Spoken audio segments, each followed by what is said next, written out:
Welcome to the Zone, and today we're going to be going over my top 5 quarterbacks of the 2022 NFL Draft. Starting with number 5, Malik Willis, Liberty. Pro comparison, Michael Vick. I'm not as high on Willis as some of the others. Mel Kiper suggests he'll likely be the first quarterback off the board come draft day, but when I'm watching his tape, I just see more important boxes left unchecked compared to the other prospects. He needs improvement in his accuracy, anticipation, sensing pressure. His decision making is questionable. He needs to polish his mechanics. He's got a slow release as well. But he's very flashy and talented, which is why he's in the conversation. He has an elite arm and is very elusive when extending plays with his legs. When you're drafting Willis, you're banking that he could put it all together and improve in his passing game, but the odds are heavily against him. He has the biggest bust potential of the group. I got a second round grade on him, though he probably goes in the first. Number 4, Sam Howell, North Carolina. Pro comparison, Ryan Tannehill. A year ago today, Howell was expected to be the number 1 quarterback in this class, but after losing some of his supporting cast in the NFL, his team didn't really do him much favors to help him maintain that position. We figured he'd have to improve in reading defenses and polishing his mechanics. His legs played into inconsistent throws at times, but the poor O-line play just really highlighted his struggles with sensing pressure. It also showcased how he might be too quick to try to extend plays with his legs when he still has a clean pocket. Willis might be the better athlete, but Howell has wheels. He can break tackles. He has a strong arm too. He just checks more boxes as a passer.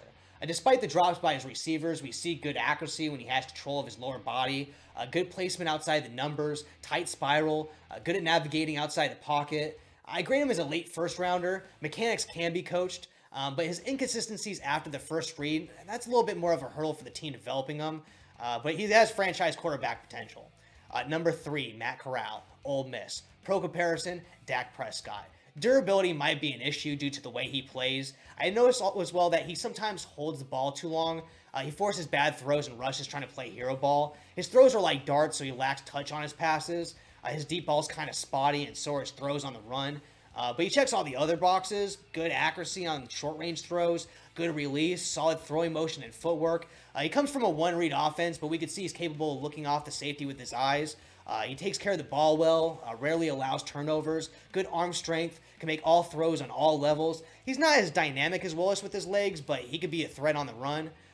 When I compared him to Sam Howell, their main weaknesses were both spotty accuracy and taking unnecessary sacks, but I saw more poor reads from Howell than I did with Corral, and the only thing Howell has on him in the passing game is just better touch on the ball. So if it's between better reads, lack of touch, and inconsistent reads, good touch, I'm picking the quarterback that has a better shot at reading NFL defenses.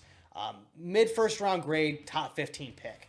Next on this list, number 2, Carson Strong, Nevada. Pro comparison, Matt Ryan. This is probably a hot take since most analysts don't have this kid in their top 5, but I think they should.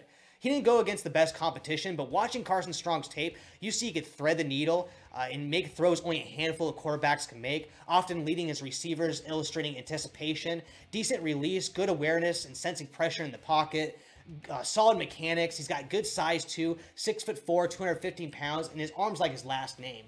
Being mobile is just a plus, but it isn't mandatory, unless that's the scheme you're trying to run, or you just got a bad O-line. Ignoring health concerns and just looking at weaknesses solely on his tape, he sometimes holds the ball too long and occasionally inconsistent in short and intermediate passes. That should just be layups for most NFL quarterbacks, but collectively, he checks more critical boxes NFL teams look for in a quarterback than the guys that I previously stated. So for that reason, I believe he deserves to be ranked this high on this list. I have a first round grade on Strong, but we'll see how NFL teams feel come draft day. Number 1, Kenny Pickett. Pro comparison, Carson Palmer. Kenny Pickett broke all Dan Marino's college records and led Pitt to their first conference title in franchise history. He's very intelligent. He's the most accurate quarterback on this list. He can throw on the run. He makes reads. And when it comes to processing plays, he's the top of the class. Good anticipation, can navigate the pocket and bail out with his legs when he needs to. He's got above average arm strength. With Pickett, I believe you have a day 1 starter with him. I've heard talent evaluators nitpick his age because he's already 24, but that doesn't matter if you're getting a franchise quarterback for decades. I've also heard people question if his small hands will translate. They're 8.5 inches, but so were Michael Vick's, so I just don't put much stock into that. My only concerns is that there are instances where he holds the ball too long. There are also several occasions where he gives up an open man and kills the play, but nothing that isn't coachable. If I had to choose the weaknesses between Pickett or the weaknesses from the other quarterbacks listed, I'm taking Pickett's weaknesses because they're easier to fix. He has the highest floor of the class, which, speaking of, there seems to be this narrative going around. He has a low ceiling because he doesn't have an elite arm, and he isn't as dynamic as a runner as some of the other quarterbacks, but I just don't buy that. He has all the traits to be a top 10, maybe a top 5 quarterback in the NFL. I give him a first-round grade, top 5 pick, and the Zone's #1 quarterback of the 2022 NFL Draft. Thanks for watching. For more premium content, subscribe to The Zone.